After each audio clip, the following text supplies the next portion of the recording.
I'm starting my tour of Freetown at the famous cotton tree, which when it was last officially measured in the 1960s was deemed to be over 140 foot high with a circumference of the base of over 30 metres. It's also significant because it's the exact centre of Freetown and it's surrounded by a lot of government buildings.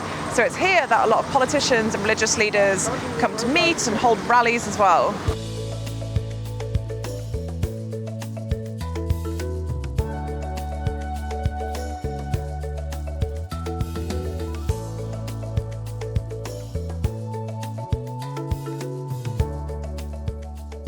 Sierra Leone is made up of about 70% Muslims and 30% Christians, but it is famous for its religious freedom and the harmony between people from different religions here.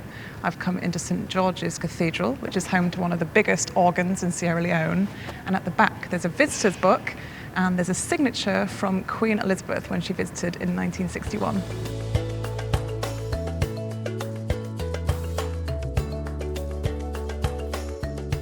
I always think that visiting local markets is one of the best ways to get to know a city. So I've come to check out some of the vibrant and colourful street markets of Freetown. I'm walking down a clothing area at the moment on my way to Eroas Street, which is known for its food and its fish.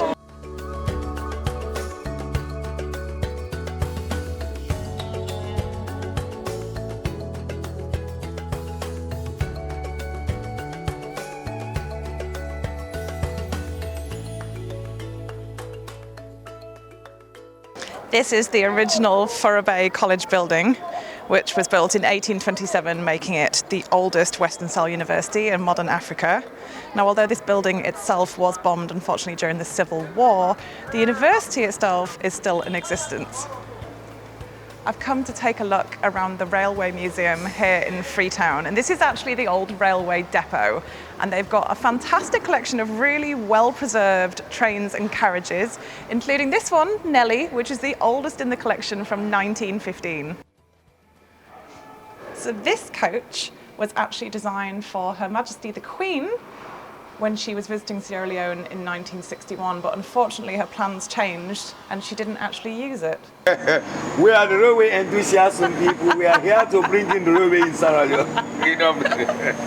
So this is the old route from Freetown, which went out to the provinces, and this is 227 miles long. And now it's just the top line, which is still functional, which transports the minerals. There are some great viewpoints in Freetown where you can come up and look over the city, and I've decided to come up to Signal Hill. Just below me is Aberdeen, and then obviously beyond that is the North Atlantic. And this is a great viewpoint. You can actually see quite how green the city is with the palm trees below. So this is a fantastic place to come and see the city.